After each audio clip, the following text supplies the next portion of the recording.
Right now, Disney owns everything. Marvel, Star Wars, Pixar, National Geographic, ABC, ESPN, Hulu, 21st Century Fox, the list goes on and on. Disney is not just a company anymore, it is the single most powerful entertainment empire ever assembled in human history, worth over $200 billion and touching the lives of literally every human being on Earth. But here is what the company has spent decades carefully hiding from you. The man who built it could not speak properly. He stuttered so badly as a child that other kids refused to sit next to him. He was abandoned by his family. He was fired from his first job. He went bankrupt not once, but twice. And the first time he ever tried to build a cartoon studio, a Hollywood executive stole every single one of his characters, his animators, and his entire business, and left him with absolutely nothing. Most people would have quit after any one of those moments. Walt Disney survived all of them and then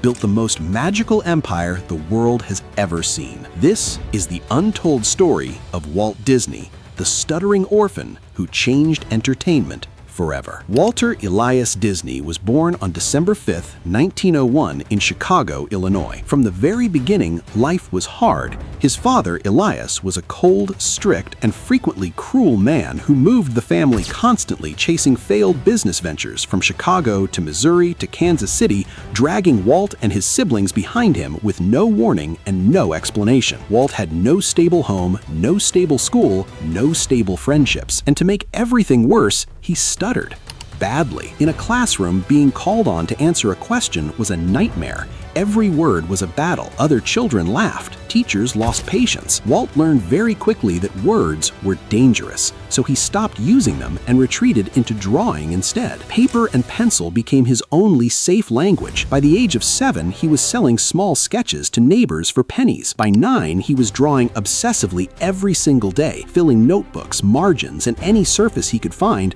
with characters and scenes that existed only in his imagination. But his father had no patience for art. Elias believed drawing was a waste of time and regularly confiscated Walt's sketchbooks as punishment. So Walt drew in secret, under his blanket, in the dark, with a flashlight. The boy who could not speak found his voice in pictures, and nobody, not even his father, could take that away from him.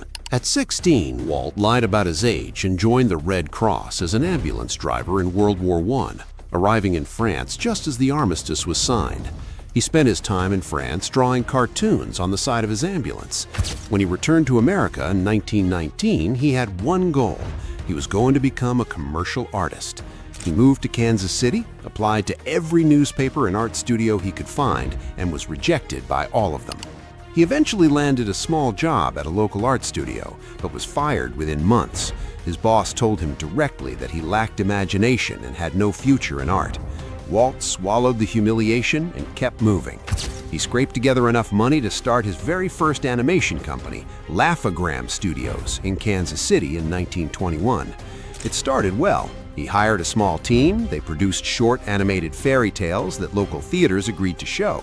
But then the distributors stopped paying. Within 2 years, Laugh-O-Gram Studios was completely bankrupt.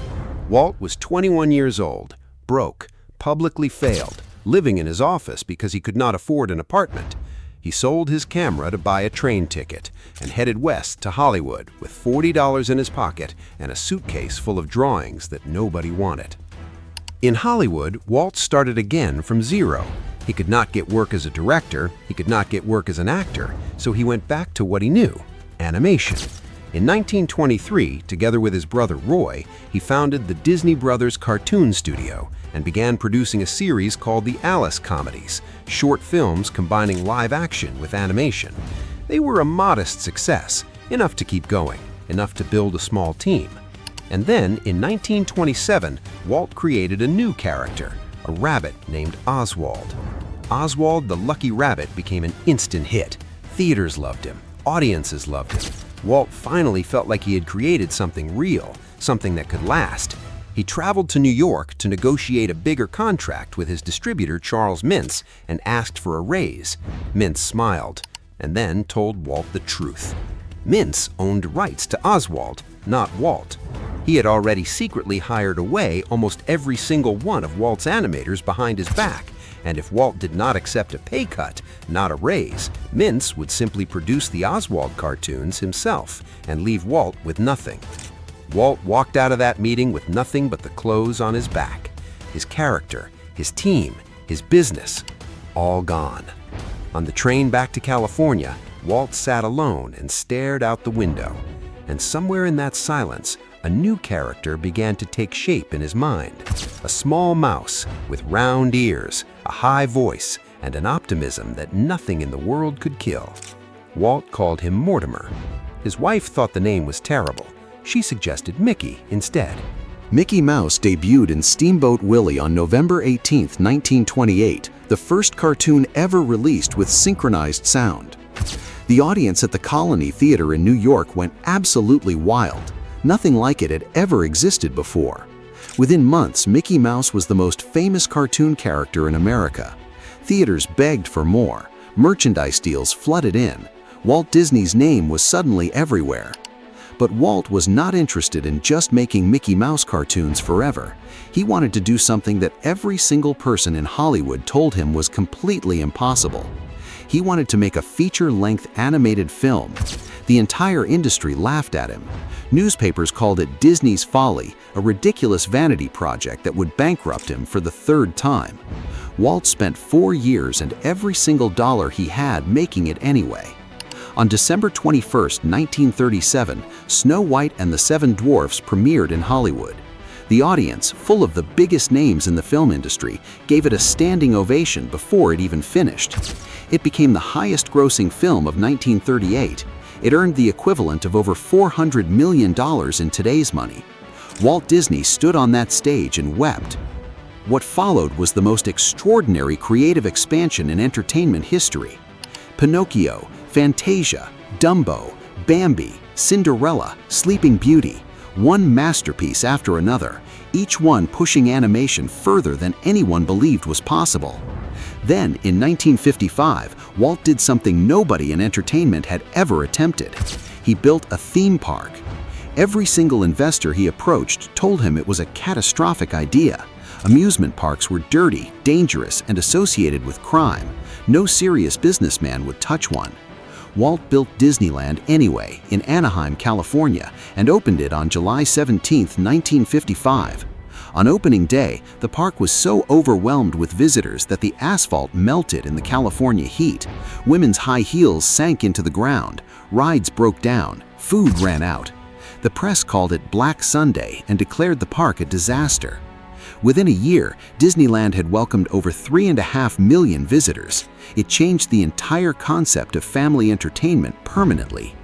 Walt then began planning something even larger, an entire experimental city in Florida that would serve as a model for urban living of the future. He called it the Experimental Prototype Community of Tomorrow, Epcot. He never got to build it. On December 15, 1966, Walt Disney passed away from lung cancer. He was 65 years old. He never saw Walt Disney World open. He never saw Epcot built. He never saw his company grow into the $200 billion empire it would eventually become. But he had seen enough. The stuttering boy from Chicago who could not speak without humiliation, who was fired, bankrupted, and robbed of everything he built, had permanently changed the way the entire human race experienced stories. He once said, "All our dreams can come true if we have the courage to pursue them." Walt Disney did not just pursue his dreams, he rebuilt them from scratch, twice, and turned them into the greatest entertainment empire the world has ever known. That is the untold story of Walt Disney. Now, drop a comment below. Tell us which billionaire or brand you want next on Untold Billionaires. The most requested name gets the next video. Your comment decides what we make next. Until next time.